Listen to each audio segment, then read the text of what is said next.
Welcome, curious minds, to the deep dive. Today, we're embarking on a journey back to the 4th century, to the scorching sands of the Egyptian desert. Imagine a world bustling with Roman society's complexities, a world maybe surprisingly not unlike our own in many ways, its distractions, its demands. Yet right there, men and women chose to, well, flee it all, seeking a life of radical simplicity, profound inner peace, intense spiritual discipline.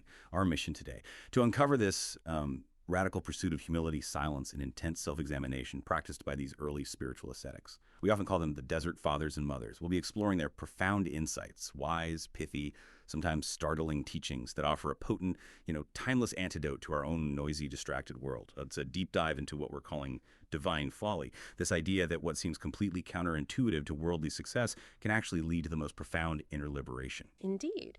And we'll be drawing from, well, a really rich tapestry of sources that illuminate these ancient practices. We've got mystical Christian texts like Theologia Germanica and Dark Night of the Soul, but also Eastern philosophies, things like the Bhagavad Gita, Zen teachings. What's fascinating, really, is how these seemingly different traditions all echo these core principles, inner transformation. It highlights a kind of universal human quest, don't you think? Okay, yeah, let's unpack this. Our deep dive is going to reveal how these ancient wisdom traditions tackled what they called logismoi, those inner demons, distracting thoughts, destructive passions, I guess, the things that plague all of us. And we'll explore how their methods, radical acceptance, self-renunciation, internal discipline, how they can still guide you today. So as we start, what stands out to you already about choosing a life like that, this radical act, leaving everything behind for, well, an unseen spiritual quest? End quote. The radical call to renunciation, abandoning the world for the inner self. The very idea, right? Choosing what these texts call a bitter life for spiritual gain. It sounds like, well, utter folly to many of us today. In our modern world, comfort, accumulation, constant stimulation, they often seem like the ultimate goals. We're sort of wired for more, not less. Yet these sources suggest this stripping away is precisely the path to true good, a kind of wisdom found in maybe unlearning. It's a core theme and a challenging one across so many profound spiritual traditions. Theologia Germanica, which is a real cornerstone of Christian mysticism, puts it vividly. It states that the life of Christ is to nature and selfishness the bitterest life. It draws this sharp, almost uncomfortable contrast between that rigorous, self-denying path and what it calls a life of carelessness and freedom. And while that careless life might feel, sweetest and pleasantest to our immediate desires, the text warns it's not the best, and in some men may become the worst. What it's basically saying is that our natural inclinations, our self, often leads us astray. That's powerful and frankly a bit unsettling. It really challenges our ingrained assumptions. But here's where it gets really interesting, because it's not saying shun intellect or learning altogether, is it?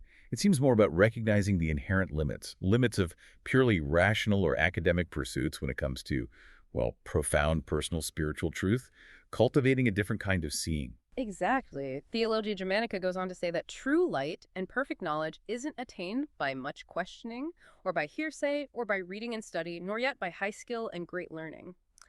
Now, this isn't some anti-intellectual stance, not at all. It's a reorientation away from purely intellectual accumulation towards something more like an intuitive, direct apprehension of truth. Think of it less like solving a complex equation, maybe more like experiencing a perfect sunset. You can study the physics of light, the atmosphere, all that, but the profound beauty that's felt, not analyzed. Right. Okay. So the core insight isn't thinking bad, education worthless. No, it's that our over-reliance on rational thought, on external information, can actually block a deeper, more immediate understanding of reality itself, like trying to read the recipe for an amazing meal instead of just tasting it. The Desert Fathers, during the stark realities of the desert, they understood this, that true wisdom often lies beyond the page, in the lived, felt moment. That's a truly radical shift for us, especially now in the information age, isn't it? We're constantly seeking more data, more explanations. Yet they suggested the path was often through less. It's a profound challenge to our modern intellectual pride, really. And we see a similar sentiment echoed in, well, surprising places, like Robert Pirsig's Zen and the Art of Motorcycle Maintenance. The protagonist, Phaedrus, he grapples with this exact idea in his philosophical investigations. He realizes that, quote, the number of rational hypotheses that can explain any given phenomenon is infinite. Now, this suggests that the scientific method, while incredibly useful, obviously, for navigating the physical world, building technology, it can actually be inconclusive in establishing ultimate, irrefutable truth about existence itself. Yeah, it's a striking point. Infinite rational explanations. Well, But true. so purely rational thought can never fully capture reality. Mhm. So what does capture it then, according to this view? Well, Pirsig makes a compelling argument. He says, reality is always the moment of vision before the intellectualization takes place. He suggests there's this intuitive, pre-intellectual understanding that's paramount. It's the immediate, raw perception before our minds jump in to label, categorize, interpret. And interestingly, he observes that small children, uneducated and culturally deprived people, are often better at accessing this direct perception. They haven't yet built up all the layers of intellectual filters that we, sophisticated adults have. And this directly echoes that divine folly we started with, valuing immediate, direct experience, inner knowing over just accumulating facts intellectually. It challenges us to pause before we categorize and analyze, to simply be with what is, to step into that raw present moment like the Desert Fathers did with open senses. So connecting this to the bigger picture, this perspective challenges us to fundamentally reconsider how we define wisdom, knowledge. It encourages us to move beyond purely rational or academic pursuits, maybe open ourselves to an intuitive, experiential understanding of reality. The Desert Fathers embodied this. They sought something deeper than Roman libraries or philosophical debates could offer. They wanted direct encounter. This deep dive also reveals a remarkably consistent theme across these diverse sources. True spiritual progress demands a profound letting go, a kind of internal shedding that goes far beyond just, simplifying your life. Indeed. Dietrich Bonhoeffer, in The Cost of Discipleship, speaks to this with such stark clarity. He defines discipleship as a radical commitment.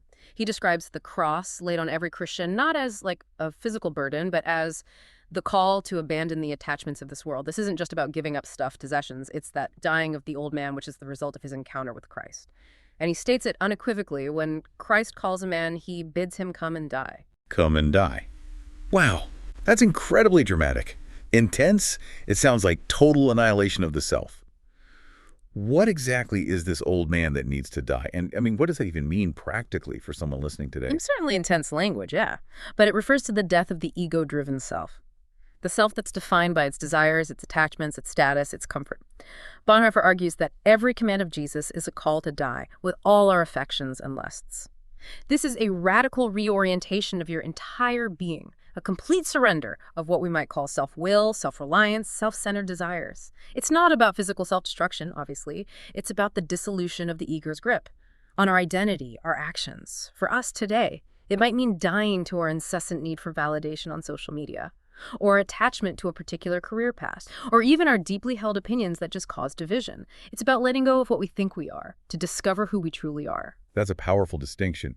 Many of us equate renunciation with, minimalism, giving up physical things, which is hard enough. But when Bonhoeffer talks about dying to all our affections and lusts, that's much deeper. A more challenging surrender of one's entire will, desires, the very things we often define ourselves by. How does one even begin to identify and surrender something as fundamental as one's own will? The Desert Fathers sought to create this profound emptiness within themselves. Precisely. And the Bhagavad Gita provides a rich philosophical framework for this. It uses terms like nirisha and nirmama. Nirisha refers to acting without expecting fruit of results. Imagine, like a cashier counting millions of dollars for their employer but not claiming a single cent for themselves. It's about performing actions not for personal gain, not for the outcome, but as a duty, an offering. Doing the work for its own sake, or for a higher purpose, rather than for what it will give you personally. So not expecting the outcome, which goes against so much of our goal-oriented society, doesn't it? We're taught, set goals, strive for results, identify with your successes. Exactly. Then there's nirmana, which signifies the consciousness that nothing in the world belongs to any individual person, but that everything belongs to the Supreme Lord. Now, this isn't just a religious statement, it's a profound philosophical insight into the nature of ownership. It means releasing the illusion that anything is truly mine, whether it's a possession, an achievement, even an identity. So the insight here isn't just about charity or selfless acts. It's about disentangling our fundamental identity from any outcome or possession. It's foundational mental shift. How does this not mind philosophy actually empower us, though? In a world so obsessed with ownership, achievement, personal branding, it sounds counterintuitive for empowerment. It's incredibly empowering, paradoxically. This detachment from proprietorship, from results, is a core aspect of true renunciation, or tyaga, and it's identified as a quality of the highest yogi. It purifies one's existence, frees you from the illusion of personal ownership and control that binds us to the material world, to its anxieties. When you're not attached to the outcome, you're free. Free from the fear of failure, the anxiety of constant striving. You can act with a calm clarity, knowing your worth isn't tied to external results. The Desert Fathers understood this deep freedom. They gave up everything precisely to gain themselves back, unbound. Right. The radical pursuit of humility. Annihilating the self. Okay, so if we're talking about letting go of ego, worldly attachments, what does true humility really look like in practice? It's clearly far more profound, more active than just being modest or self-effacing. It sounds like a radical internal posture, almost an active dismantling of self. It truly is. Dark Night of the Soul offers this intricate portrait of those progressing in humility. It describes them as individuals who think not of their own affairs, have very little satisfaction with themselves, and consider all others as far better. Now, this isn't performative modesty. It's a deep internal conviction. There's a holy envy in them, not of others' material possessions or social standing. No, it's rather a deep admiration, a desire for their spiritual capacity, their ability to serve God, to connect with the divine. It's an inspiring kind of longing, not a resentful one. They also show an eagerness to serve God as they do. Huh. So this holy envy isn't wanting what someone else has, but wanting to be capable of what they're spiritually capable of. Right. That's different. And the idea that the more they achieve, the less they are satisfied, that's a complete inversion of how we typically think of success. We're conditioned to believe achievement leads to satisfaction. Exactly. What's fascinating here is that inversion of typical human striving. The more they achieve spiritually, the less are they satisfied, feeling all their efforts are naught compared to what God deserves. They go so far as to desire to be despised and depreciated by others, seeing praise as something they can in no wise believe. This is a complete emptying of self, a dismantling of any internal claim to specialness or accomplishment. It's an embrace of insignificance as a path to true significance. The Desert Fathers deliberately chose a life that would offer no worldly praise, right, but rather rejection and hardship, precisely to foster this deep humility. This sounds like a complete inversion of how we often seek validation today, constantly measuring ourselves against others, craving external praise, recognition, especially online. The Desert Fathers, by contrast, were almost actively seeking the opposite, a state where external opinions held no sway at all. It reflects a profound inner shift, where external validation becomes not just irrelevant, but almost a hindrance to genuine spiritual progress. It's about aligning one's internal measure with a divine standard, understanding that your highest good would be, and truly is, that he should not seek himself, nor his own things, nor be his own end in any respect, as Theologia Germanica puts it. This means the self, with its desires and opinions, is just no longer the center of your universe. Instead, the focus shifts entirely to the divine will, which leads to an incredibly robust, yet paradoxically selfless identity. It's not self-erasure, it's self-recalibration. Okay, so what does this deep humility ultimately achieve? Beyond just changing one's perspective on external validation, our sources link it directly to overcoming inner turmoil. Mastering those distracting thoughts, longizmoi we mentioned earlier, seems to be the foundation. Yes, the connection is explicit and crucial. The Philokalia, a foundational text on Eastern Christian spiritual practice, explains this powerfully. He who has completely uprooted self-love from his heart will, with God's help, easily conquer all the other passions. It identifies this self-love not as healthy self-esteem or self-care, mind you, but as an impassioned disposition, an attachment to the body, and fulfilling carnal desires. What we might call egoic attachment. This self-love is seen as the very root of anger, irritation, rancor, love of pleasure, licentiousness. That's a vital distinction. It's not about abandoning positive self-worth or compassion for oneself. No, it's about recognizing the ego's insatiable hunger. The part of us that constantly demands more. That needs to be right, to be seen, to be superior. This is the self that feeds anger, jealousy, fear, and ultimately blocks true connection and peace. It's the opposite of healthy self-worth. It's a prison of self-obsession. Exactly. And the advice for ascetics on how to dismantle this self-love, it's incredibly radical. It outlines a prescriptive lifestyle designed to chip away at the ego. Be detached from every man, flee the world, and sedulously follow the path of the saints. Dress shabbily, behave simply, speak unaffectedly, do not be haughty in the way you walk, live in poverty, and let yourself be despised by everyone. This isn't about self-punishment for its own sake. It's a strategic dismantling of anything that feeds the ego and its attachments. To free the soul for divine union, the Desert Fathers deliberately put themselves in conditions where pride would have very little fuel. That's incredibly challenging advice. Yeah. Especially in a world that often rewards, ostentation and self-promotion. How did they reconcile this radical self-renunciation with the need for any kind of healthy engagement with the world?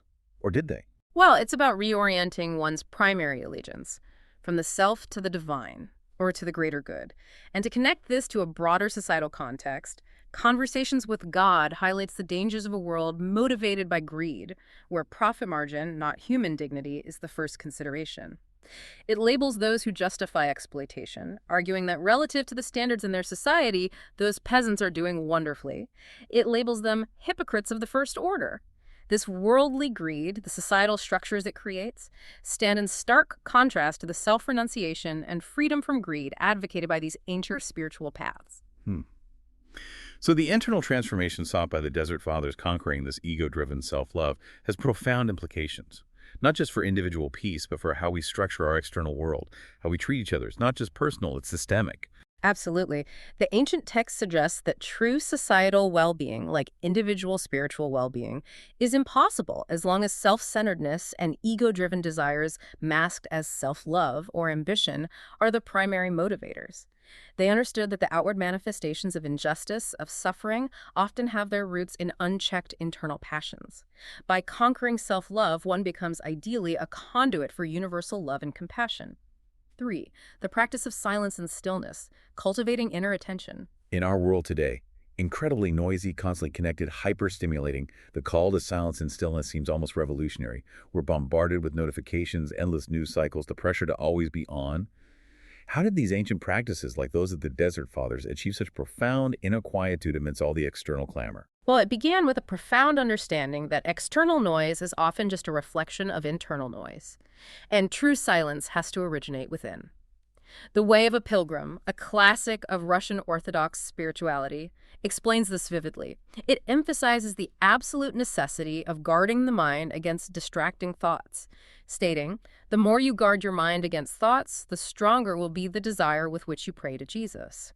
This isn't just about suppressing thoughts, though. It's actively cultivating a state of focused, sustained attention. So it's not simply the absence of thought, but a deliberate redirection of mental energy. What's the experience like, this kind of intense inner attention? Yeah. The text describes how, through this intense attention, the air of the heart is filled with joy and stillness. It draws a powerful analogy, clarifying that attentiveness is as necessary to prayer as a candle is to a lantern. Without that focused inner light, the prayer, or any deep spiritual work, can't truly illuminate or bring forth genuine understanding. And the biblical quote, "Be still and know that I am God," is invoked to underline this truth, suggesting that true knowledge of the divine, or true self, is only accessible in deep internal stillness. This stillness allows for a direct, unmediated experience, a seeing and knowing beyond words. The Desert Fathers knew their physical isolation was only half the battle. The real work was quieting those inner voices. Right. This highlights that it's not just about finding a quiet room, which is often hard enough for us. It's about cultivating an internal quietude, training the mind itself to be still, even amidst activity. It's a huge challenge for many of us. Our minds are constantly running on overdrive. Absolutely. The Philokalia reinforces this. It advises, you must purify your intellect completely through stillness and engage it ceaselessly in spiritual work. It emphasizes the extreme fragility of this inner quiet, warning that even an idle word can make the intellect forget God, the demons enforcing this with the compliance of the senses. This isn't just metaphorical, by the way. They believed in literal spiritual forces working against inner peace. The goal isn't just to quiet the mind, but to purify the intellect, stripping it of distractions, attachments that pull it away from its true purpose. Wow, so the senses themselves become gateways for distraction if not properly guarded. This sounds like an incredibly rigorous discipline. But what's the ultimate aim, then, of this purification and stillness? The ultimate aim, as the Philokalia describes it, is for the intellect to be perfect when it transcends knowledge of created things and is united with God. This means moving beyond the conceptual intellectual understanding of the world to a direct, unmediated apprehension of divine reality. This state is described as a royal dignity, where the purified intellect no longer allows itself to be pauperized or aroused by lower desires, even if offered all the kingdoms of the world. The Desert Fathers understood that mastery over external impulses and internal thoughts was the pathway to this profound and unshakable inner kingdom. It's about becoming unassailable by external circumstances, finding freedom within. Many of us, myself included, struggle profoundly with being truly present. In the moment, our minds are constantly drifting to the past, replaying conversations, or projecting into the future, planning the next steps. This ancient wisdom, though, offers direct methods for cultivating this kind of presence. That struggle is fundamental, isn't it? A human challenge across centuries. Conversations with God addresses this directly. It states, the greatest challenge as human beings is to be here now, to stop making things up. It urges us to stop creating thoughts about a present moment. Be in the moment, because the moment contains the seed of a tremendous truth. The text argues that our tendency to immediately construct thoughts about a present moment based on past experiences or future projections prevents us from fully experiencing the gift of the moment itself. It's an invitation to shed the mental overlays, engage with raw reality before we filter it. Okay, let's unpack this a bit more. This idea of a time lag in our perception, how it impacts our reality. It's a powerful concept from our sources that helps us understand why being present is so challenging and why the Desert Fathers sought such direct experience. This is a truly profound philosophical insight, yeah. Articulated in Zen and the art of motorcycle maintenance, it explains that the past exists only in our memories, the future only in our plans, the present is our only reality. The core of the argument is that any intellectually conceived object is always in the past and therefore unreal, because there's this small time lag between the instant of vision and instant of awareness. Okay, wait, so if I'm understanding correctly, by the time my brain forms the thought, oh, that's a red apple, the actual raw, immediate experience of seeing the red apple has already passed. That tiny, almost imperceptible delay, that's the time lag. Okay. So the spiritual journey here is about trying to get back to that pure, unmediated appleness before our thoughts and labels take over. Exactly. You've got it. That pre-intellectual reality is what's truly present. The raw, immediate experience before conceptualization. Accessing this requires a form of mental stillness where, as the untethered soul notes, thoughts or no thoughts, your intuitive sense of existence remains. It's recognizing that the you that exists is prior to the thoughts about what you're experiencing. It's about bypassing the analytical mind to directly perceive reality as it unfolds before our mental filters categorize and interpret it, stepping out of the mental commentary and into the direct stream of life itself. The Desert Fathers aim to live solely in that stream. So what does this all mean for us today? Constantly trying to multitask, plan ahead. The spiritual journey, as taught by these ancient ascetics, is fundamentally about closing that gap between raw, immediate experience and our intellectual interpretation. To truly be here now, it's about moving from a mediated reality to a direct one, reclaiming our presence, which is arguably more challenging now than ever before. Wrestling with logos. The inner battle for self-mastery. The Desert Fathers really understood that the real battle wasn't with external enemies or the temptations of the world in some superficial sense. It was deeply within themselves. They called these inner distractions, passions, negative thoughts, logos. They realized outer peace was impossible without inner mastery, and they spent their lives in direct confrontation with these internal forces. The untethered soul captures this perfectly for a contemporary audience, it states. To attain true inner freedom, you must be able to objectively watch your problems instead of being lost in them, it asserts. The first problem you have to deal with is your own reaction. We tend to blame external circumstances for our discomfort, right? If only my boss would change, or if only I had more money. But the real issue, the text suggests, is that there is something inside of you that can have a problem with almost anything. That's a profound shift in perspective. It means the world isn't inherently problematic. It's our internal response to it that creates our suffering. So the fundamental solution isn't to change the external world, but to go inside and let go of the part of you that seems to have so many problems with reality. Exactly. This requires a radical shift from what's termed outer solution consciousness, constantly trying to fix things outside, to inner solution consciousness, addressing the internal source of our agitation. The Desert Fathers faced literal wild animals, harsh desert elements, but their profound spiritual battle was always inward, wrestling with their own logos. Imagine a monk in the desert battling a logos about craving a sweet date, much like we battle the urge to check our phones every 5 minutes. The principle is strikingly similar, isn't it? That idea of external situations just being triggers, Mm. it really shifts the entire battleground, doesn't it? So what you're saying is external situations are merely triggers for our internal reactions. And it's these internal reactions are judgments, fears, attachments that are the real demons, the large one we need to contend with. It's a very empowering idea, actually, Right. because it places the locus of control squarely within us. Precisely. And A Course in Miracles offers further insight. It calls separation merely another term for a split mind. It identifies the ego as the symbol of separation, just as the Holy Spirit is the symbol of peace.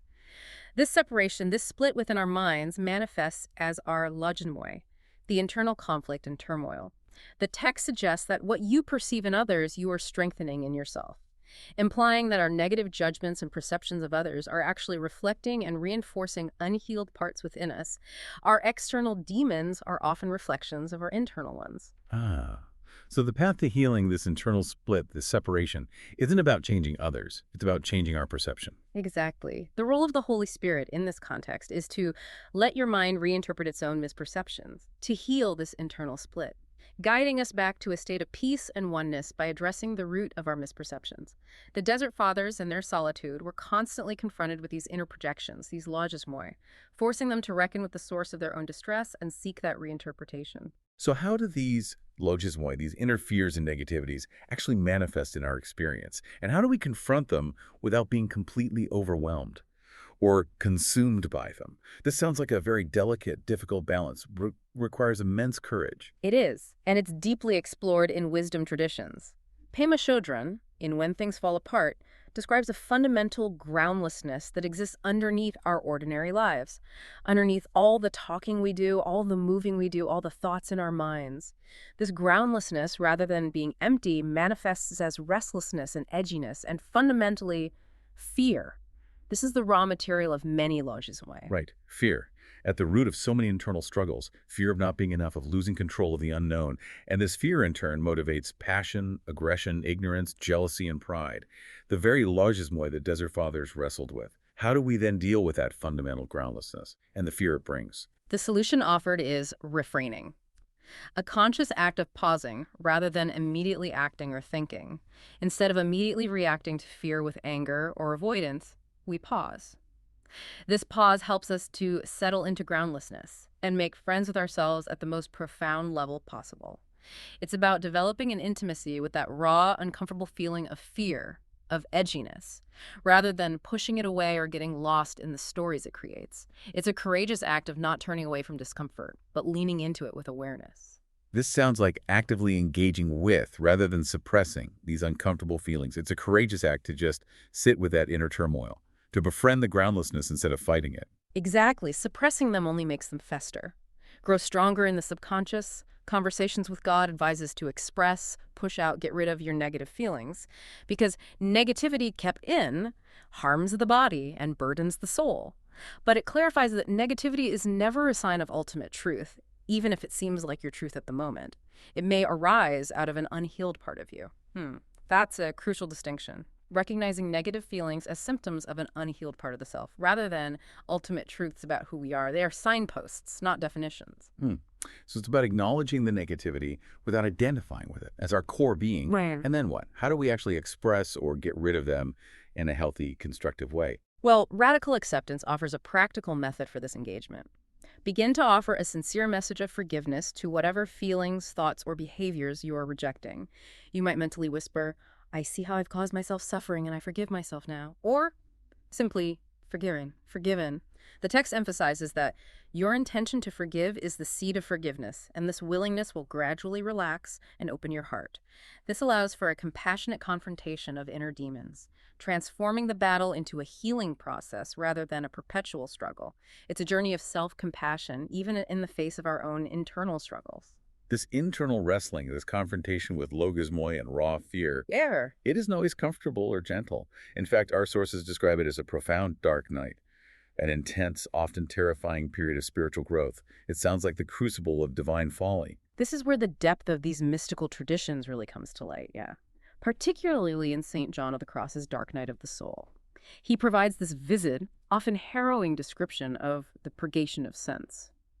It's characterized by the memory being centered upon God with painful care and solicitude, thinking that it is not serving God, but is backsliding, because it finds itself without sweetness in the things of God.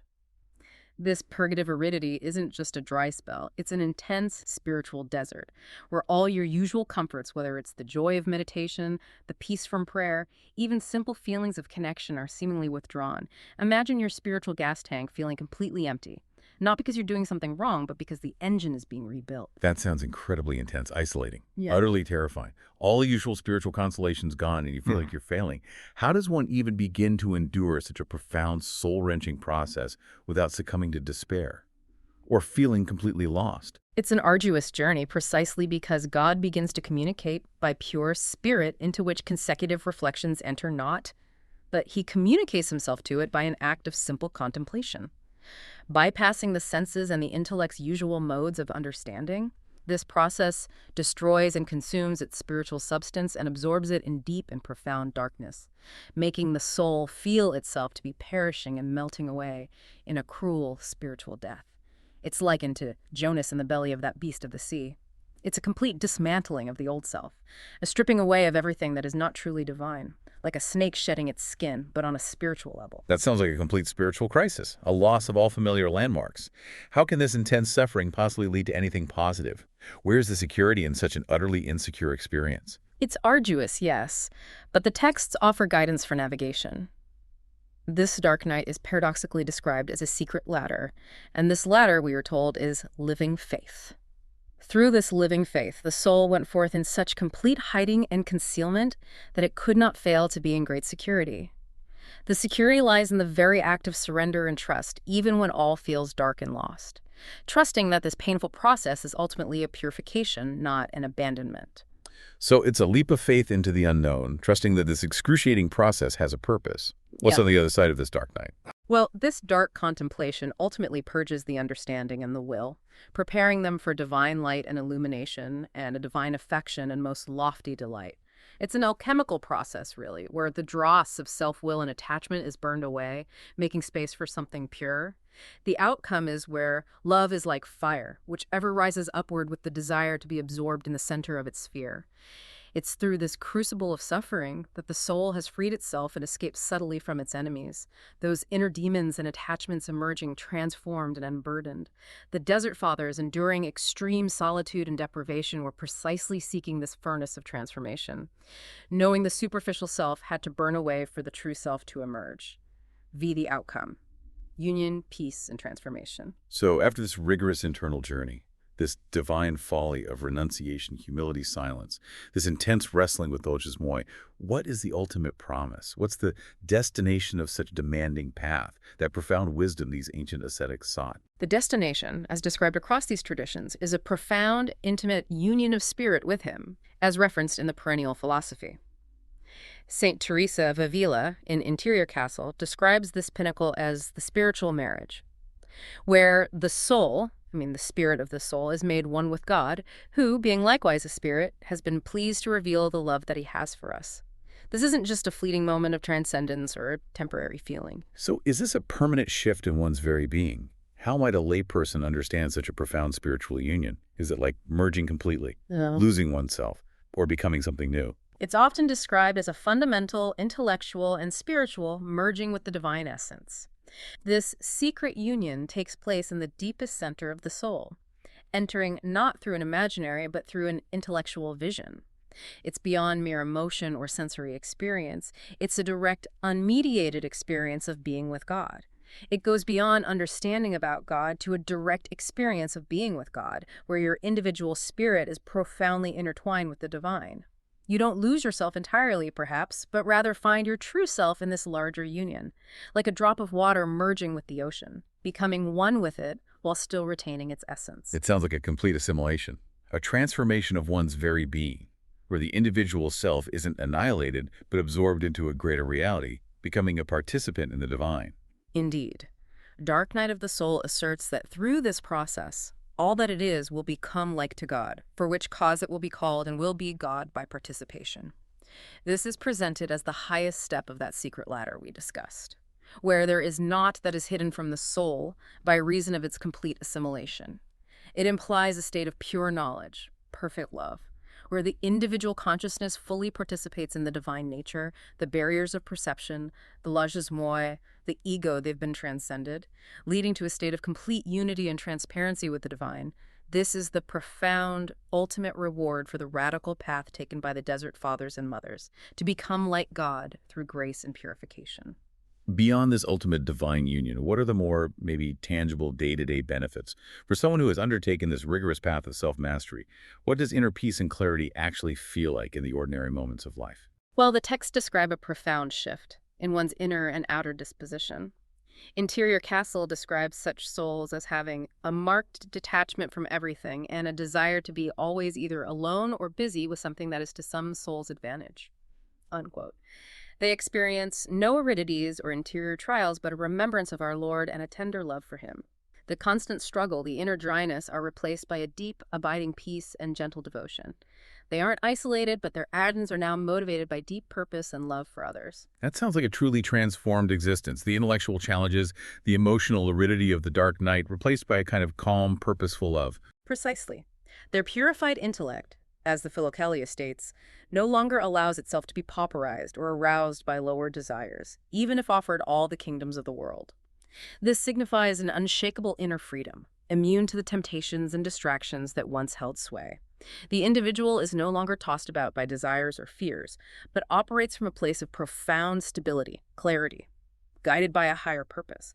They possess a kind of spiritual sovereignty, a freedom from internal and external bondage. So what does this all mean for us here and now, in our often chaotic, externally driven modern lives? It means that the ancient pursuit, humility, silence, wrestling with inner demons by the Desert Fathers. Among others, it leads to a profound inner freedom, a deep, unshakable peace. And that is remarkably relevant to our anxious, distracted consumerist lives. It offers a powerful counter-narrative, doesn't it? To our modern pursuit of meaning through external achievement, accumulation, constant stimulation, we chase external rewards only to find they often leave us feeling empty. As the untethered soul suggests, what actually gives life meaning is the willingness to live it. It isn't any particular event, it's the willingness to experience life's events. This internal mastery, achieved through deep self-work, allows one to comfortably handle this flow of life with an open and expansive heart and mind. It's about finding contentment, purpose, not in what we get from life, but in how fully and openly we engage with it. Regardless of the circumstances, this inner alignment frees us from the tyranny of external conditions, superficial desires, offering a path to genuine, lasting well-being, a true divine folly that proves to be the highest wisdom. Our deep dive into the divine folly of early spiritual ascetics has revealed a powerful path, one of radical humility, profound silence, and an uncompromising wrestle with our inner landscape, our religionmoi. Their wisdom, drawn from texts spanning centuries and traditions, offers a timeless antidote to the clamor and distractions of our current world. It's a journey not of escape, really, but of profound engagement with the self, leading to a freedom that resonates with the deepest part of who you are. We've seen how the practice of detaching from external desires and diligently identifying and reinterpreting internal reactions can lead to an unshakable peace, a clarity of perception that transcends ordinary understanding. This ancient wisdom reminds us that true enlightenment often lies in looking inward rather than outward, and in embracing what initially appears as counterintuitive to worldly success. Thank you for joining us on this exploration of ancient wisdom for a distracted world. As Augustin Baker, referenced in the Perennial Philosophy, once mused, "Is the eye of the soul darkened by its infirmity or dazzled by thy glory? Surely it is both darkened in itself and dazzled by thee. Consider, then, what light might emerge if you dared to sit in your own darkness.